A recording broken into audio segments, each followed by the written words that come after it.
Itti fayyadama saayinsiif teekinooloojiidhaan oomisha wabii nyaataa mirkaneessuudhaaf kan biroon ammoo sanyiiwwan fooyya'aa fayyadamuudha. Sanyiiwwan fooyyessuunis sanyii jiminoomiin yookiin DNA'n isaa kan hin taane ofitti fudhachuun fooyya'eedha. Orgaanizimii seelqentee yookiin seel hedduu ta'uun yommuu danda'an sanyii fooyya'aa uumuufis ni gargaara. Tooftaan kun itti fayyadama xaa'oo qabaachuurra darbee biqiltuun sun raammoo ilbiisota haramaa fi gogiinsa akka damdamatu gochuurra darbee ijatti akka tolu dhamdhama gaarii akka qabaatanii fi oomishtummaan isaanii akka dabalaniifis ni gargaara. Hanqina bishaanii dachee irratti babal'achaa jiruu fi hammi biyyeen oomisha kennu gadi bu'aa dhufaa jiraachuusaa xiyyeeffannoo keessa galchuun ammoo gaheen teekinooloojiiwwan akkasii oomisha qonnaa dabaluu keessatti qaban daran olaanaadha. Haaluma kanaan biyyoonni teekinooloojii fayyadamuun bu'aa guddaa argatan keessaa Hind, Chaayinaa fi Keeniyaan oomisha ruuzii, jirbii fi Naajeeriyaan ammoo oomisha gosoota boqqolloo dhukkuba damdamatuu fi dafee gahuu danda'u jedhamuun beekamu gosa sanyii ruuzii diqaalome kan Afrikaa fi Eeshiyaa keessatti oomishaman akka fakkeenyaatti kan eeramanidha. Biyyeen biqiltuu fayyaa qabeessa akka biqilchu oomisha qonnaa dabaluu fi wabii nyaataa mirkaneessuu keessattis gahee olaanaa taphata. Dhaabbileen qonnaa fi qorannoo addunyaa kanarra jiran fuula isaanii gara biqiltuu fi wantoota isaan miidhan kanneen akka ilbiisotaa fi dhukkuboota biroo irratti xiyyeeffannoo guddaa kennanii yeroo isaan hojjetan ni mul'ata. Dhalli namaa waggoota dheeraaf xaa'oo warshaatti oomishamee bahu fayyadamuun fayyummaa qabeenya guddaa kana miidhaas jira. Maarree teekinooloojiiwwan haaraan rakkoo kana jijjiiruun oomishtummaa daran dabaluuf gargaaran dikee fi tooftaawwan itti biyyee wal'aanamuu beeksisuu irratti argamu. Qorannoowwan yeroo dhiyoo bahe akka eerutti qabeenya qilleensa mijataa fi bishaan gahaa jiru keessatti biqiloonni naayitiroojiinii biyyee keessatti argamu wal'aanuun bishaan akka of keessatti qabatu gochuu fi sigigaachuu hir'isuun oomishtummaansaa akka dabaluufis ni gargaara.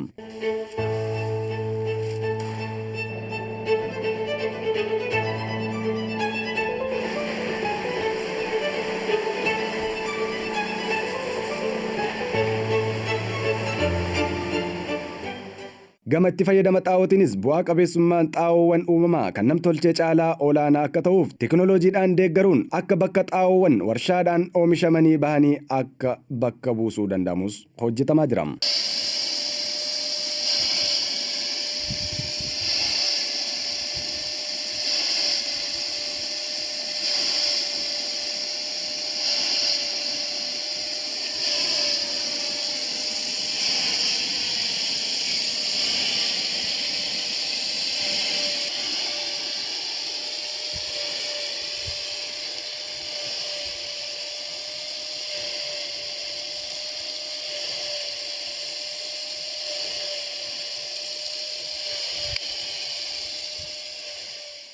Wabii nyaataa mirkaneessuuf kan biroo itti fayyadama bishaanii teekinooloojiidhaan deeggaruun dhimma murteessaadha.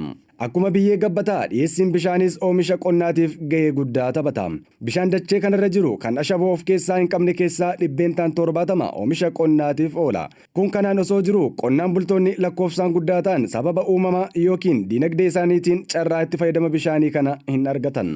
Qaawwa kana guutuudhaaf bishaan lafa jalaa baasuu inumayyuu harkiftuuwwan bishaanii naannoo hin miinee fi baasii guyyaa guyyaa hin gaafanne annisaa aduu fi elektirikaatiin hojjetan fayyadamuun filatamaadha. Hanqina bishaanii naannoo qonnaatti mudatu furuuf teekinooloojiiwwan kanneen irra fooyya'oo ta'an fayyadamuun barbaachisaadha. Teekinooloojiiwwan kanneen keessaas bishaan biqiltuu jala naanna'ee akka taa'uu fi naannoo sanatti akka kuufamuuf kan gargaaru teekinooloojiiwwan Goiseek Waterbox itti fayyadama bishaan walakkaan hir'isuu fi oomishtummaa 29% dabaluu akka danda'us ni eerama. Dabalataanis itti fayyadama bishaaniitiin ijaarsi bu'uuraalee misoomaa odeeffannoo qonna sirrii fi qulqulluu ta'ee qonnaan bultoota biraan ga'uu kan danda'u jiraachuun daran barbaachisaadha. Akka fakkeenyaatti muuxannoo Peeruu yommuu ilaallu biyyee irratti haala qilleensaa fi qabeenya qilleensaa irratti hundaa'uun tooftaa fooyya'aa jallisii fayyadamuuf oolu sirnaan hojiirra oolchuu akka fakkeenyaatti kan eeramudha.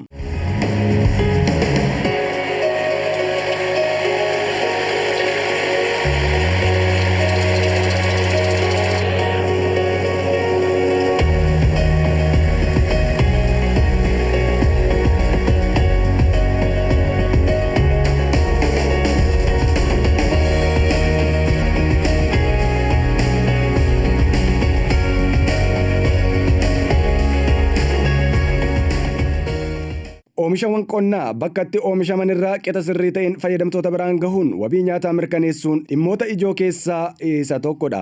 Kana jechuunis keessumaa Itoophiyaa fi biyyoota biroo guddinarra jiran keessatti oomishni oomishamee haga fayyadamtoota bira gahuutti adeemsa daddabarsaa keessatti hammi nyaataa qisaasa'uun xiqqaa miti. Kanaaf biyyoota kanneen keessatti bu'uuraaleen misoomaa oomisha nyaataa geejjibsiisuuf oolan baay'ee xiqqaa ta'uu fi adeemsa midhaan ooyiruu irraa sassaabamuu fi kuufamuu keessatti qisaasama uumamuuf sababoota gurguddoo keessaa isaan hangafadha.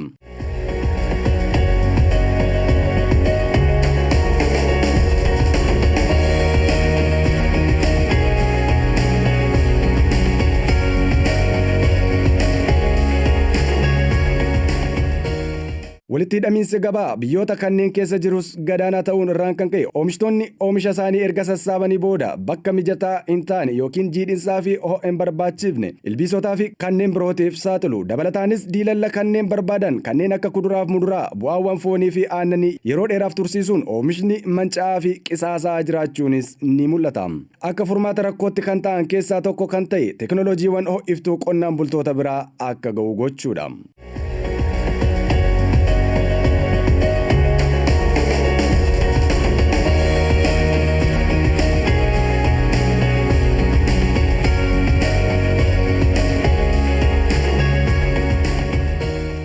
Dhiyeessii nyaataa dabalataan wabii nyaataa mirkaneessuuf nyaata ijaarsaa mirkaneessuunis barbaachisaadha.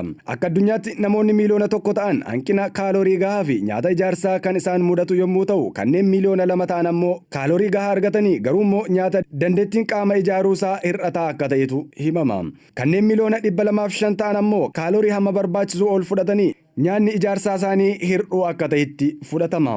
Wantoota barbaachisoo kanneen argachuu dhabuun ogeessota damee kanaa biratti beela dhokataa jedhamees beekama.